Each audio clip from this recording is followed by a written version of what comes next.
Dude, good to see you. It's been for ages. Pre-Christmas, I think. Was it? No, it's March now. Or maybe pre no, now, I saw you maybe. after. Didn't I see you after skiing? Oh no, I've seen you once since then. Okay, fair enough. And I screwed up the recording, and the pitch was all a little bit high, so people were trying to play along and complaining about, because it was just like, I think we were both. Yeah, we'd had the jet lag lesson. Oh yeah, you're right. Where I threw a modes bomb on top of you, and just you were like. And we talked too much. We said we'll just play in this video, and then we talked for 3 hours. Exactly. Yeah, right. Something like that. So we just had a little preamble chat about. What we're going to do, Honesty, and I think we should summarise that for the good people out there, just to so that they're on the same page as where we are and what we're going to do. And that was, you don't want to do much more reading and writing stuff, and you just want to do more playing stuff. That was kind of the. It's not even a don't want to. It's a 47-year-old man just being honest and going, you know what? Of all the stuff that you've attempted to show me over the last 6 months. The stuff where I'm just playing, as boring and repetitive as any of that might be, I'm happy as Larry. You know, I will do that, and I will sit and I'll do boring scales and thirds and all that kind of stuff. No problem at all. Everything that you've asked me to do, to either write down or read or whatever, I have just found excuses not to do, or I've done it and not enjoyed it. So it's so I'm just sort of sitting there going, well, we can. I think that's up to me to at some point either go, okay, something's changed in the way I want to learn to play the guitar, and I will do it. But I think right now where I am, I'll just carry on saying to you, oh sorry Justin, it's been really busy at work and I haven't had time and blah blah blah. And it's just I might as well. I think that's the honesty bit of just going. And I suppose from your point of view. You know, from a tutor's point of view, I suppose you can just go, you know what, fine, I can't teach you. No.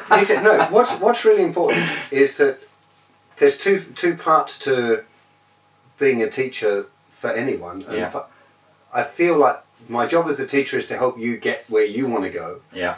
And there are certain stages of playing in life or whatever where you need to do stuff that you don't like doing. Yeah. So if I had a 17-year-old kid come along who wants to be the next Steve Vai or something, I was going to say, like, you've got to do these with the metronome and this and do that, and it's really boring, but you just have to grit down and do it. And I'd spent time in my life doing that as well.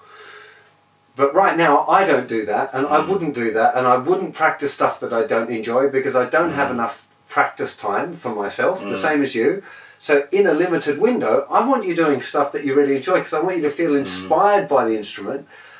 Sometimes I think for you a little bit I'm trying to give you some of the step up stuff, and some of that requires a bit of a slog just for everyone, and no matter what point, if you're going to learn some of those things, you just have to have a little slog. But I totally take on board what you're saying, and I'm not going to give you that stuff anymore because there's no point in doing that, and I'd rather give you stuff that you, like you said about the thinner strings pentatonic, that's a really big step up to be able to feel comfortable around the neck more. Yeah, I think that's, again, maybe I'll change, but fundamentally I think that I don't want to come to these lessons driving over here kind of going, oh shit, I didn't do any of this stuff. But it's okay because I've got a job, so it's an easy excuse to say to Justin, I haven't had time. But I'm not that guy. I'm not even sure I ever even was that guy. And there's an element of me going, why didn't I practice more when I was younger, or when I did have the time? But and hey, when I over a beer, I'll tell you about how I failed all my GCSEs and all my A-levels, but I never, I'm just that guy. I'm very practical. I think if somebody said, I'll show you how to build a house, I'd be quite happy working with the builder. And as soon as they said, could you sit down your gas compliance exams or whatever, I'd just be like, no. It's like, anyway. Okay, so where we have to find the middle ground here is, what is it that you'd like to be able to do that you can't do, right? Because that will direct where we go. One of the things that the conversations we had earlier on was about theory. You said, I'm not really sure about my theory, it's probably something, I think the term you use is, it's something I should know, right? And probably it is something you should know, Yeah. but if you don't want to know it, then it ain't going to work. So what is it that you, if you're playing now, that you're like, I'd like to be able to do that, or you see somebody else playing, that's something that's achievable for you that you'd aspire to be able to do? What is there?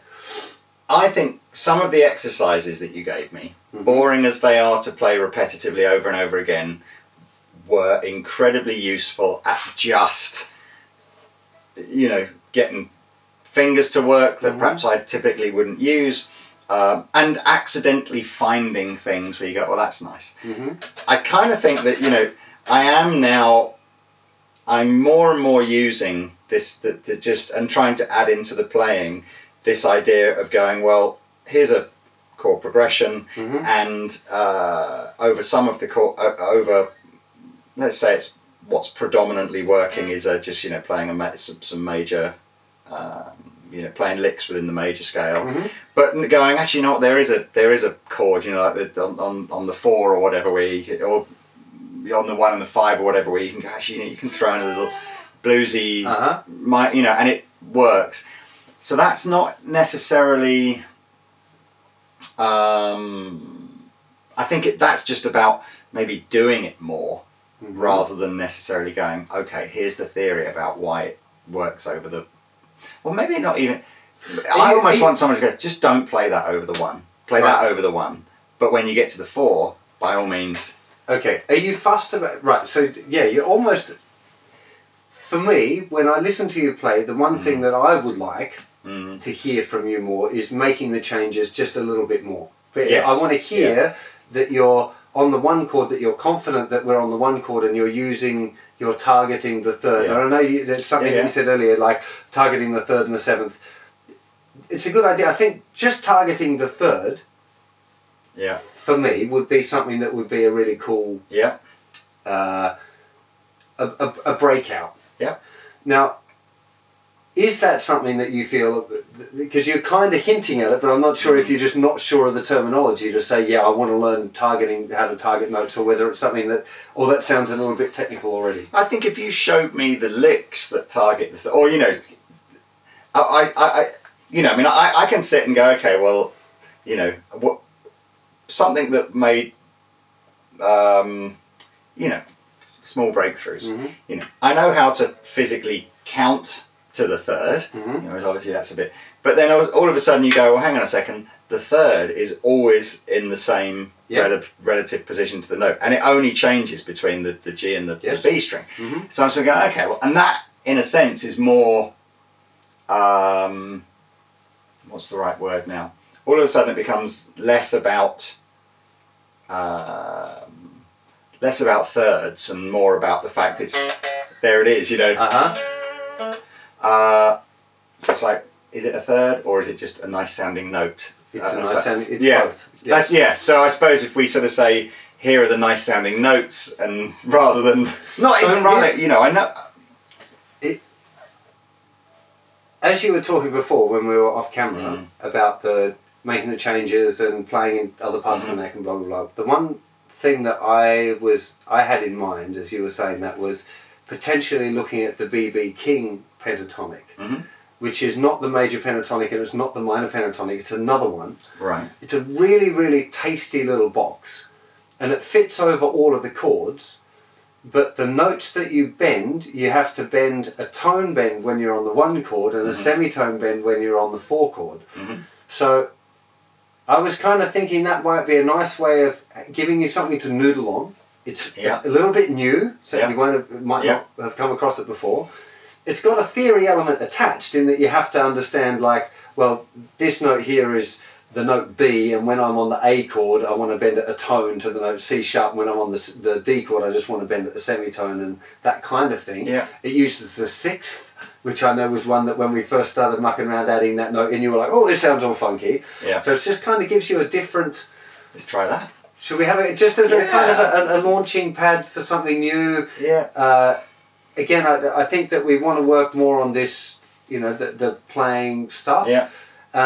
If the exercises thing is also a good one, I would like to revisit the 3 note per string scale. Yeah. mainly to get you working on the hammer-ons and flick-offs stuff, because that'll help you with both major scale improvising and the pentatonic one. It's really good for strengthening the fingers up and all of that as well. So that it is interesting, because I mean, I obviously, I understand, you got all these different positions of playing the major, but I'm still kind of most at home just playing the box one. The minor pentatonic shape blues scale, if you like, the blues minor pentatonic, and just going, well, as long as I'm 4 semitones down, it's all the same shape. Yes. So that's if I'm playing over something and I go, okay, there's a section where some major type phrasing would work well, and then there's another section where some minor phrasing. I'm not switching the shapes. That I'm literally just going, well, I'll just go down to here, and I know I'm targeting different notes. Have we mucked around with the mixing up the major pentatonic and the minor pentatonic yet? I think that was the very first kind of, that was sort of what I wanted to do, was to just not keep playing the minor pentatonic over everything. Okay. So, and it was, that was, that I've done. I don't know that we necessarily. Do you do it on a blues when you're playing a blues? How do you move between the major pentatonic and the minor pentatonic? I suppose a lot of it depends on kind of. It needs to feel like it's an appropriate bluesy kind of track, rather than just everything being minor chords all the way through. But most bluesers aren't minor chords all the way through. No, I would. I'm now doubting myself, but no. Okay, so the reason I'm asking is I don't want to make self-doubt. I want to make if you really understand it, because this is one of those little. When you have to explain something to someone, you have to understand it at a deeper level than just on a superficial thing. So that's when I ask you to explain to me. Yeah. I'm not just doing it because I want to know. I'm not testing you. I'm forcing you to think the next layer down. I suppose very, very basically, I'm going, if I'm playing a 1-4-5. I'm happy to play licks using major scale licks over the 1 and major pentatonic licks over the 1 and the 5. Yeah. And then over the 4, you can slot in a minor pentatonic. Okay. So that's probably that is the right way to do it. Right. Well, that's probably absolutely the correct one. The reason is that the major pentatonic. If you just play a major pentatonic for me. Right. So little finger there. The major pentatonic. Oh. That's it. That stop there. That note there. Right. That note's the note C sharp. Yeah. Right. And C sharp sounds great over A. It's the third of A. Yeah. But it sounds really crappy over the chord of D. Yeah. That note, because if I play D9, it sounds terrible. It's awful, right? So that's the reason why when I'm playing the A chord, you can be playing that major pentatonic, and it sounds wicked. And when I change the D, you have to be moving to that minor pentatonic. You can move to other, you could move to a D major pentatonic, but if you're going to change. Keep thinking in A. Okay. That's the point. Right. So I could change to the D major pentatonic then as well. Could do. Okay. But I think it's better in a blues. It's more common to be thinking major pentatonic on the 1, and then minor pentatonic on the 4, and back to major pentatonic on the 1. Yeah. For the 5 chord, either one works. Right? Personally, I prefer to play off of the. If I'm doing that, I play off of the E chord as well. So I play E major pentatonic on the E. But it's only for that one little bar or whatever. Yep. So if you want a really good kind of practical exercise to do, it would be playing along with the 12-bar blues backing track, and exactly doing that, but consciously making the changes. Yeah. Because when you, like most things to do with language, initially it's a thought about things. So you're going to go okay, it's moving to the 4 chord, I'm changing this. But after a couple of weeks practice, you'll find that you just do it. And that's where it becomes really nice. It's licks and phrases and ideas, and you'll discover little. I'm trying to find out. You're comfortable with box 5 of the minor pentatonic, right? Is it down? Yeah. So if you're playing, I'm kind of conscious of trying to find a Do camera. we need to make more noise, or is it okay? Well, no, I was just thinking that I've just turned that on for you. Yes! We're back. We're back. With sound.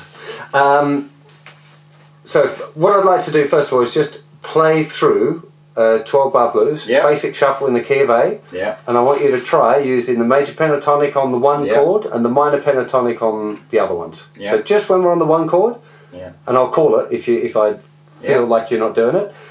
Have a go at just moving the shape from here to here. So you play very sorry, just spit all over you. Stay in this shape for the one, and then move up to there for the other four, just so it's really obvious, and see what happens. Yeah. Yeah. 2, 3, 4.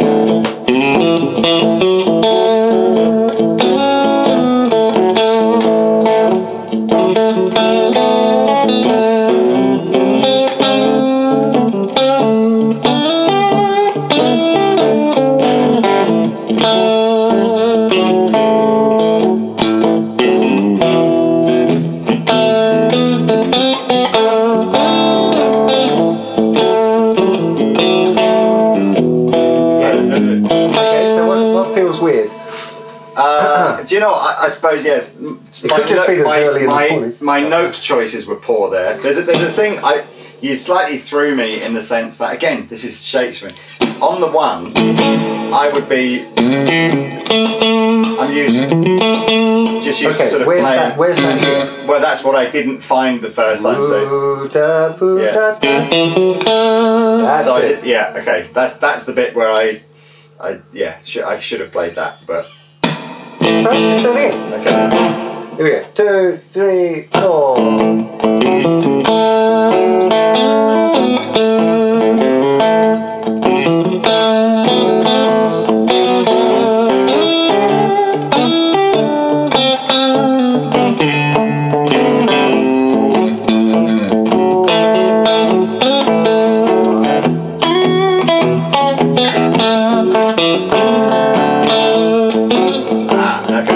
Because it goes 5 to 4. Yeah, the 5 to 4, but I don't know the 5. Yeah, okay. So if I got on the 5 back to the 4, you got to hit the minor pentatonic. Or just go to the minor pentatonic for the 5 and the 4. Yeah. But remember as well that you can stay on the minor pentatonic for the 1 as well. Yes. So there is a choice. Right now, as an exercise, I want you to move between the two. Yeah.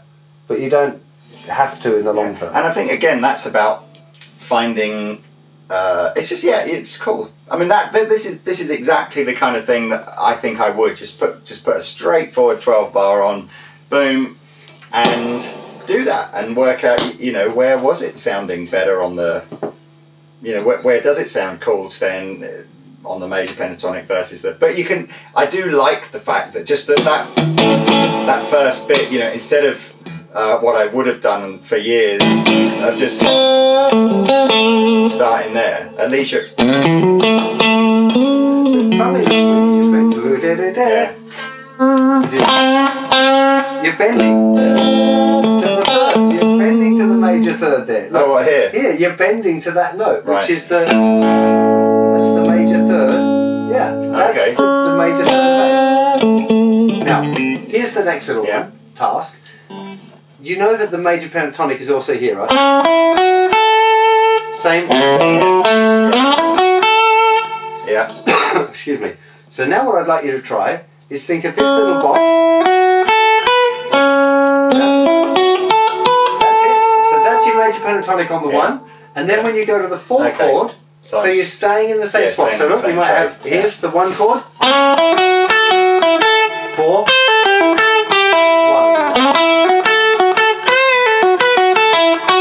4.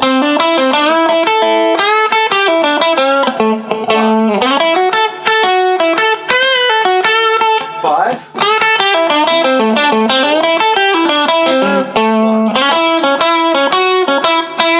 So you're doing the blues minor pentatonic on the 5, aren't you? And Five and 4 is either, but I'm mostly doing the minor pentatonic. Yeah. Yeah. So I was trying to call it out as I went along, so you could hopefully kind of hear. Can people see? Okay, cool. Because that was useful, and I'm conscious. Yeah. I'm maybe kind of like. that.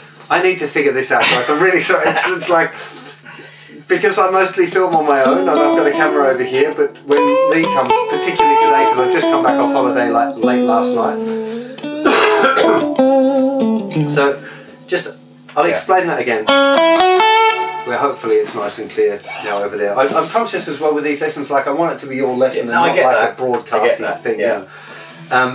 But the basic shape, just again, it's to do with a bit this idea of just thinking on the thinnest 3 strings, rather than thinking like the major pentatonic has to be this all the time, which is big and clunky and not that useful. This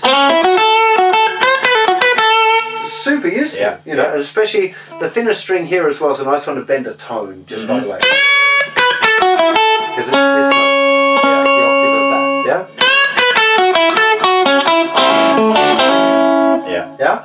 So just trying to think, like, if we go back to a slow change, so like 4 bars of the A before it changes to the D, you've got ages to think here. 2, 3 to go. Yeah, actually you can give me some rhythm. Give me one round of...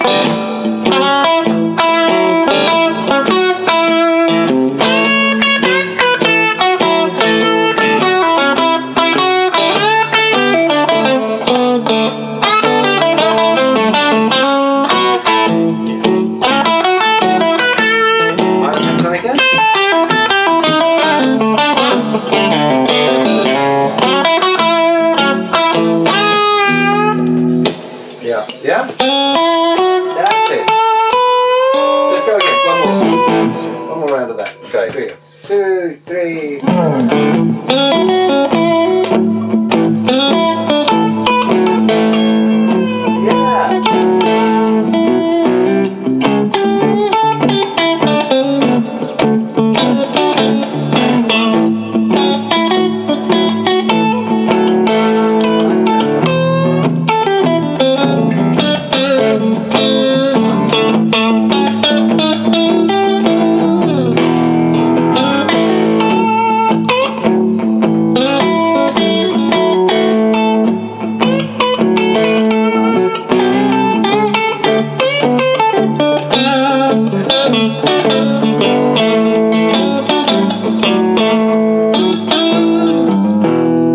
Where am I now? 5,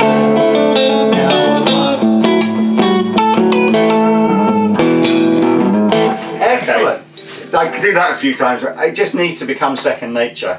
It does. And this is where the practicing thing becomes an important part of it. It's not, and it's probably the most common mistake people make that are the opposite to you, in that there's lots of guys that think about the stuff more than they want to play the stuff. So they'll think about the theory, understand all the theory, understand what the notes are, but they don't play it enough.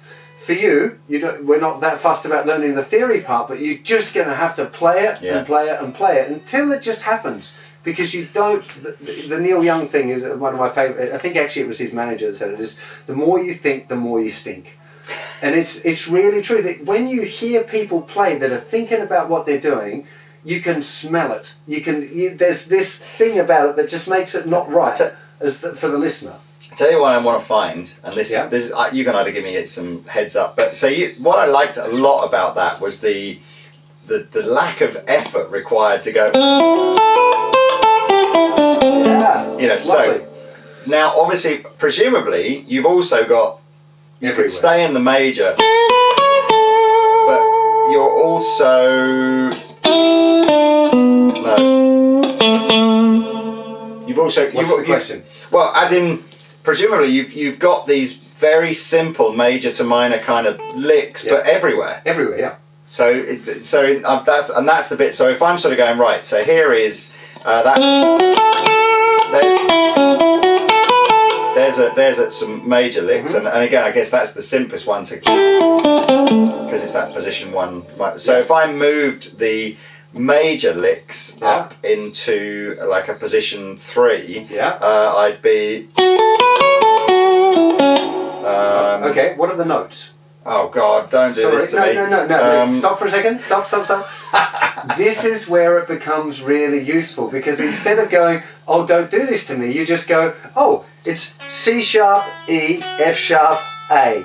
Okay, well, where's the C sharp? Well, let's go, there's a C sharp, E, F sharp, A. Okay.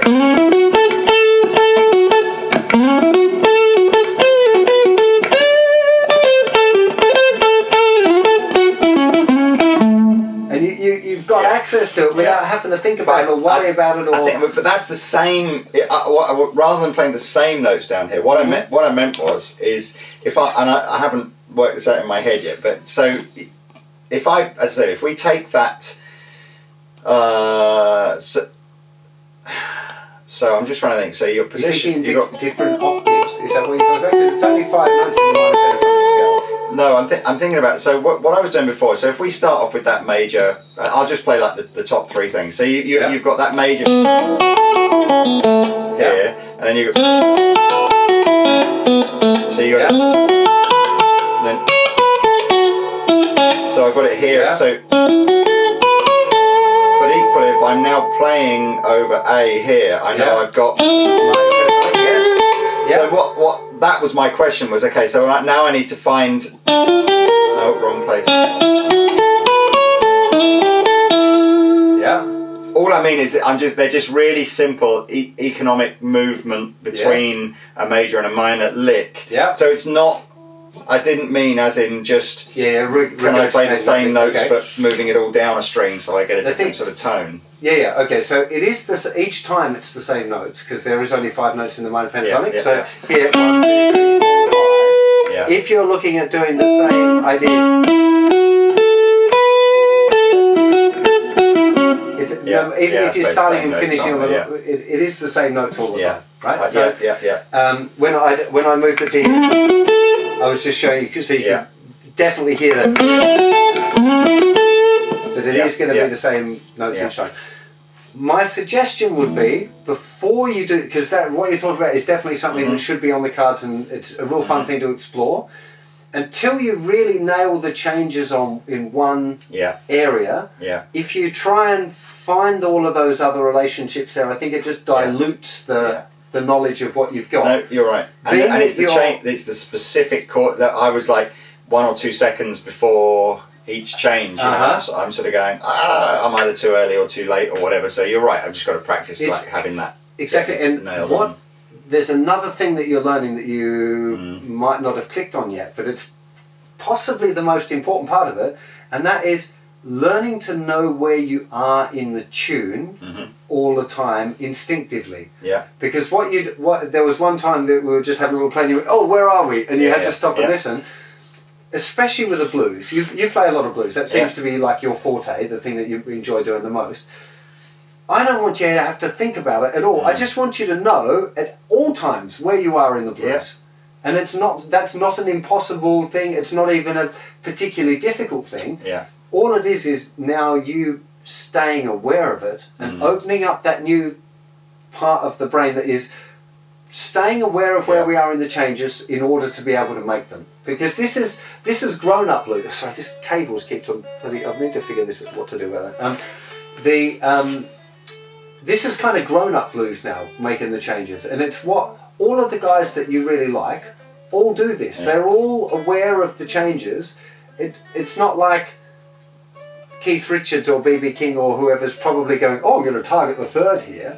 They just know it instinctively, having done these kind of exercises. Exercises is so much playing. I said to play. You're absolutely. I'm 100% just got to loop a pedal under the desk. Just play in the 12 bar, and then every time I sit down to it, just start the looper, and then just it's. Another good one, if you're going to use a looper, is practicing just going from the 1 to the 4 chord. So instead of playing a whole 12 bar blues, just doing. Let's do it now. So I'll be your looper pedal. Okay. So I'm going to do 2 bars of A and 2 bars of B, and just move between them. Yeah. Okay. So just work on this little loop. Now I'll call it to start off with, just to get used to it. Because if you're used to playing a 12 bar blues, suddenly when you change the 4, it can be a bit weird. So here we go. Starting on the A, 2, 3, 4. Here we go to the D.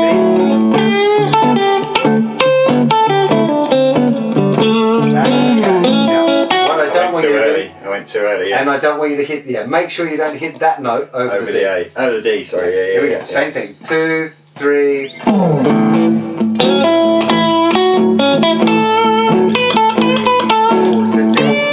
Excellent. 3,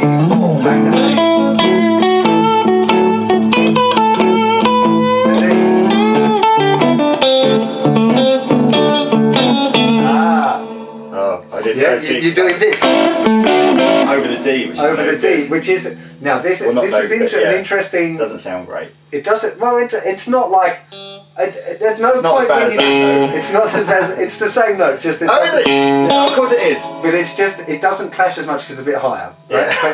Yeah. But when you're making the changes. Yeah. Like there are guys that get away with doing that. So if you listen to some Chuck Berry stuff or Keith Richards, there are times when they play that note over the D chord, and sometimes if you're doing it a lot, it kind of dilutes it. Your ears get used to it a bit, and it becomes okay. But I want you to try not to do it. Again, it's part of that the training of it, if you like. You want to train yourself not to do that. Yeah, and in some circumstances, like a proper minor blues. That can sound. That note is a really, really dodgy one to have in the auto bag. It's great on the A. Yeah. Yeah. Yeah. In fact, I'm going to take you through a minor blues in just a second, just to throw things off a little bit, just so you're aware. But let's do one more time again. A, just on the minor pentatonic. Yeah. Try and be a bit stricter of the be it minor pentatonic blues and not adding that extra note in. Okay. Yeah. Here same thing. 2, 3,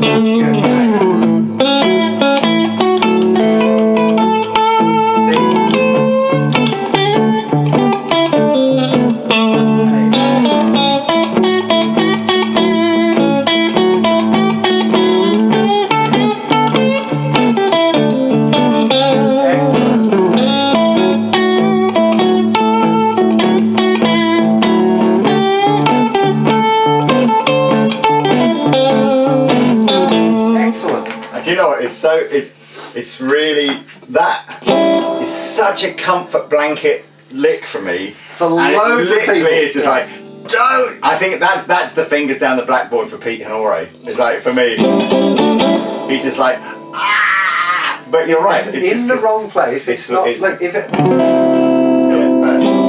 It's so bad. Like, it's so bad. It's the devil's chord. If you just do it quickly and you go or whatever, you can kind of get away with it.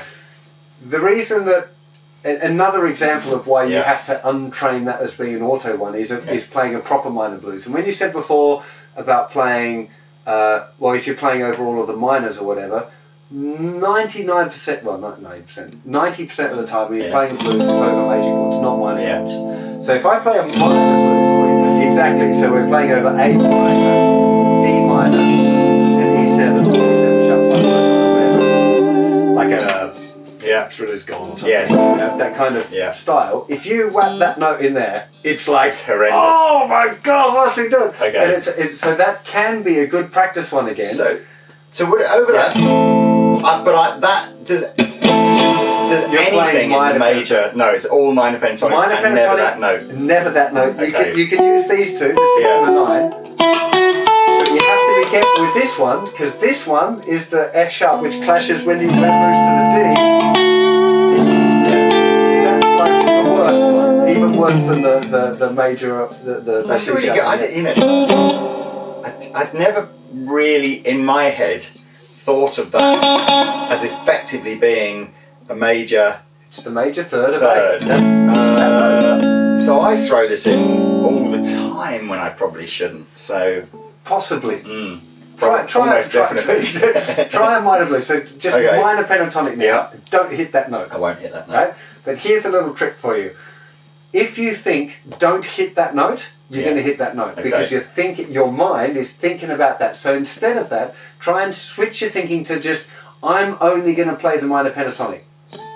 Yeah, because if you think about not hitting a note, you're going to hit the note because you're thinking about that note more. That's what you don't want to do is just not be going there. Here we go. Minor, just a nice slow minor blues, just for something a little different. Yeah.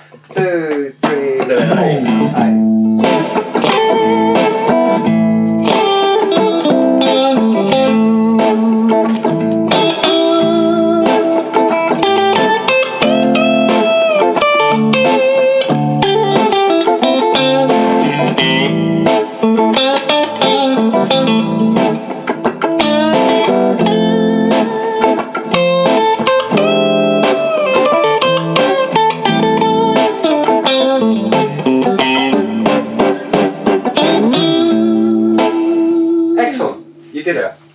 You can do it. Yeah. Just be conscious. If you're playing a minor blues, those classic Santana things, just really watch that note, because you have to be a little bit. You can do it by ear, so it's okay to do it by ear, to play stuff that's not in the minor pentatonic scale, and just use your ears to go, is this working or not? You know, and remember the chord shapes, like when it goes to the D, that note, because that note sounds so sexy on the D chord. If we just go A minor, I'm going to call you when we go to the D. When we hit the D, target that one. But so over the A, you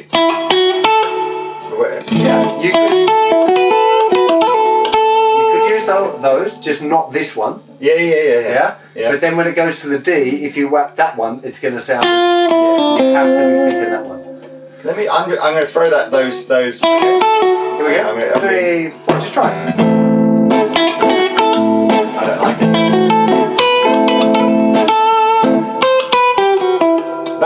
That works within a run like that, but I didn't know. Context, because what you're doing here when you're doing it sounds so. You're using it in the way that you would have played a major pentatonic. So if you give me an A minor chord again. Yeah.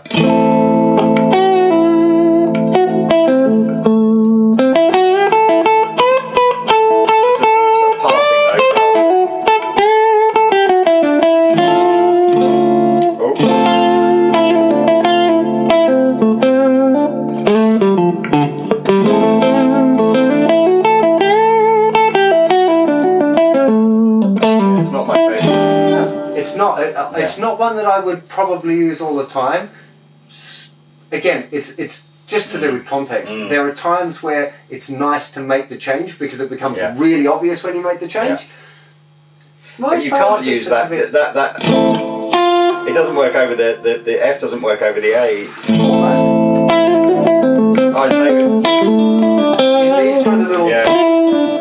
In that sort of context, you can use it. Probably does sound better than the F sharp, doesn't it? Again, depends on the context. Refining the context of the tune. Yeah. So. Okay, well look, that's good. That should be your first session for the next couple of weeks to work on. And I think that, and maybe this, unless that was the BB King thing that you were showing me. The BB King thing is really similar. I use either of these approaches to get people to listen to where they are in the changes, because that's the key. The key thing out of all of this is you developing this little music map, so that while the other people are playing the chords and you're playing, you become aware of where you are. That's the point. Actually, more than the licks and the what notes that you choose, is you developing that awareness of what's going on around you. So part of that is listening, and it'll also help you develop your ability to hear you and me together rather than just you, because there's a tendency, if you're just thinking about what you're doing, you don't notice even probably what I'm playing. You're not even aware of what licks or riffs or phrases or rhythms that I'm using, because you're just thinking about your thing. If you have to stay aware of the whole lot, you'll become more aware. Yeah, does that make sense? So that's your main exercise then. Yes. The other one I'd like you to just go back and revisit is the 3-note per string major scale. Now, I'm not trying to turn you into a shredder, and again, it was one of the funny comments that I read on YouTube was about, why are you teaching him this shreddy stuff? It's not about that, it's about developing your fingers for... No, I want you to do is hammer-ons and flick-offs. That's it.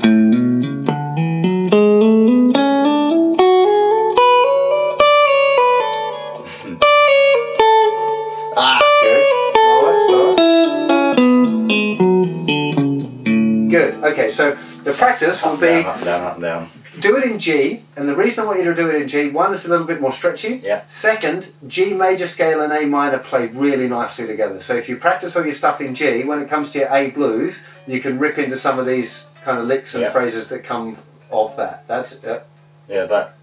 Well, out of interest, why am I doing? Why specifically hammer-ons and not picking them?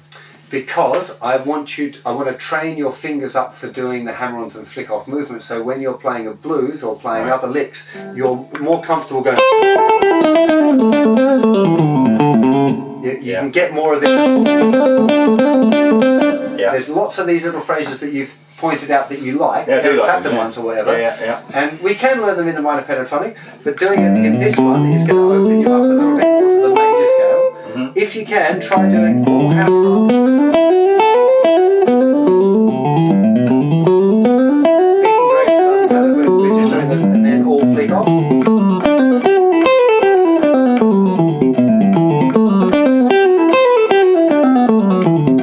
Then I shall up and down.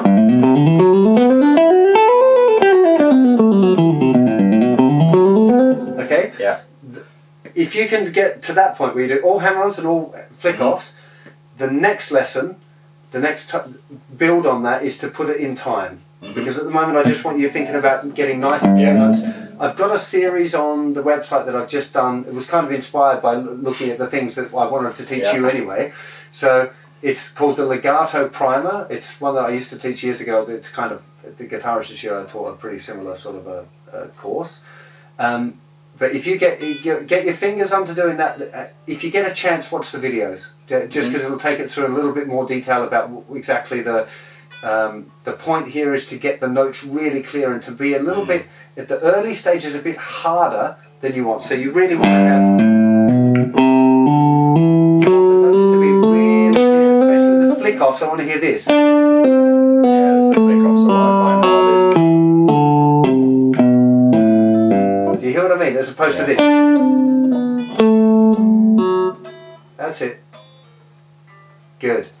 Yeah, you can practice this without the being plugged in as well, because it's good for you. It makes you hear it. Exactly, you're going to be able to need to hear it. So have a go at doing that, and then the next, if you've practiced that, if it's something that you can practice as an exercise that you feel like you can get into doing, then I'll give you some more complicated versions of that, because the ideal one for this is to get a little pattern like this.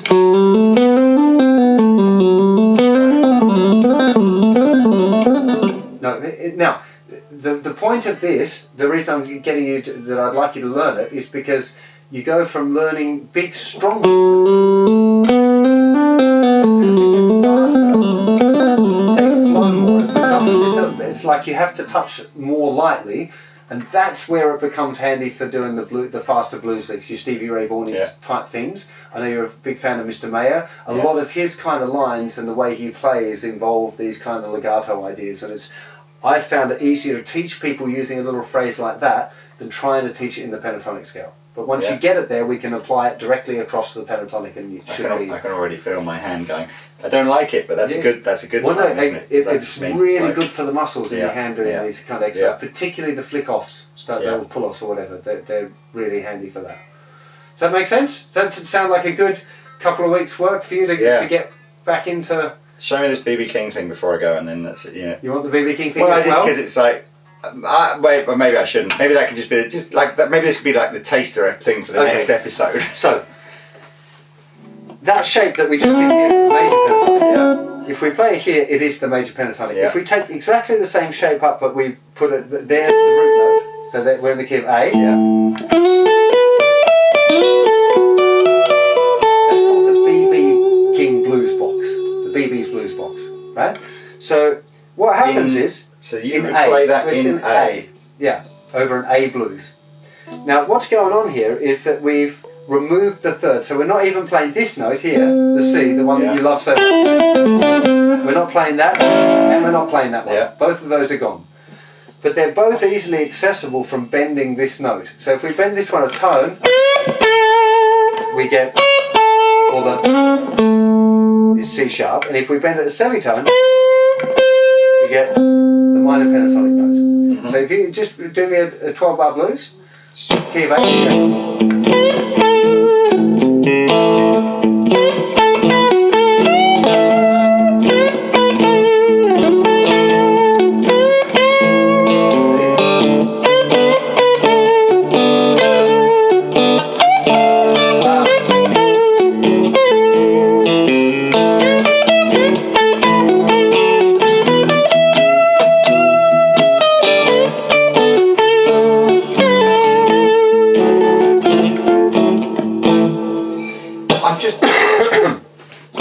So we're playing over A. Yeah. And it's like a mixture of the major pentatonic and the minor pentatonic together. You've got the minor. that's the minor pentatonic up there, but you're playing. But it's all about the bends. Because you've got that. That's it. And then this one needs to really do it just needs to go to here. To that one. That's that F sharp, the F sharp note again. But the minor pentatonic lick and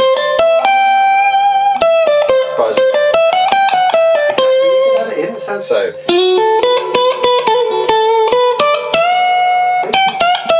Oh, now we're getting fancy. He's got the Luke lick. No, I was just thinking because you've got both those notes, haven't exactly. you?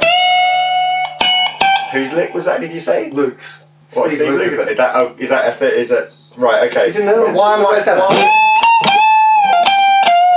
Yeah, I guess. Yeah. So why, rather than starting on the G, are we starting on the? Well, it's not that we're starting on it. It's just that's the shape that he uses for loads of his solos. Right. Just try it if you want. 2, 3, 4.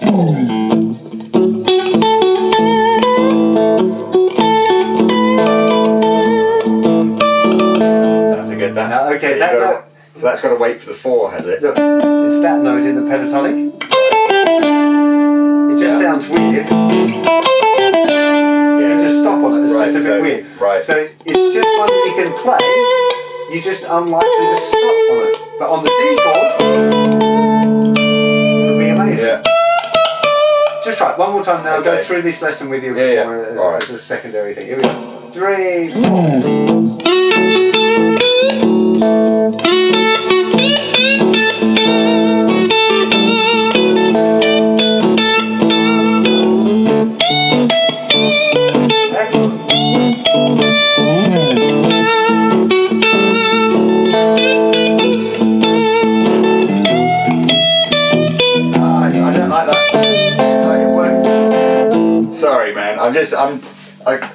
I'm very conscious of the fact that I sort of want to.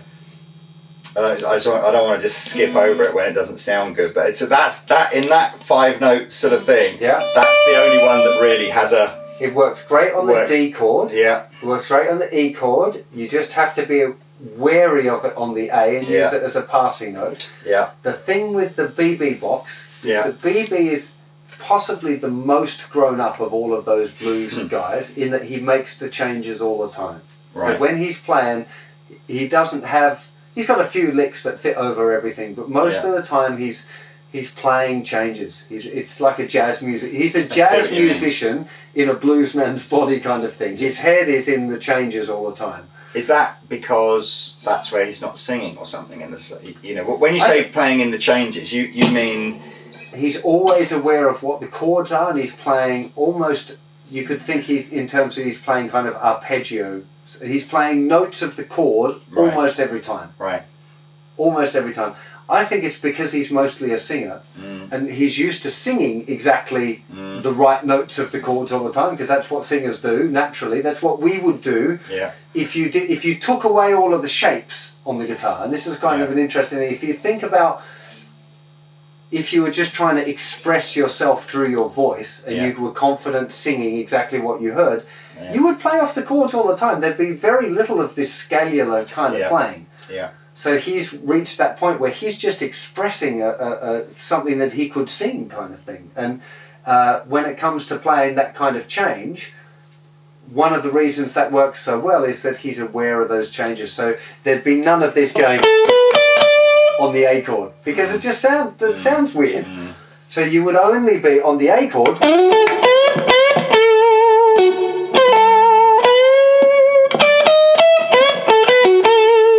You can get away with those because we can use the blues, the little blue passing note in there as well. There's all. It's a very beautiful and slightly complicated little box. Well, that can just be like the that can just be the little teaser for the next one. But I'll have a little noodle around with that. But I'm going to play. Have a noodle with it, but try to focus on box 1. Moving here. If you want, remember you could also just as a little side extender. Yes. If you want to look at the rest that's the rest of your major pentatonic. Because that is useful.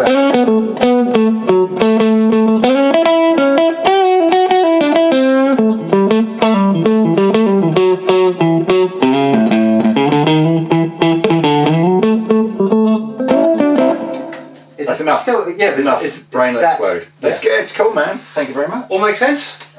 We'll see, won't we? Okay.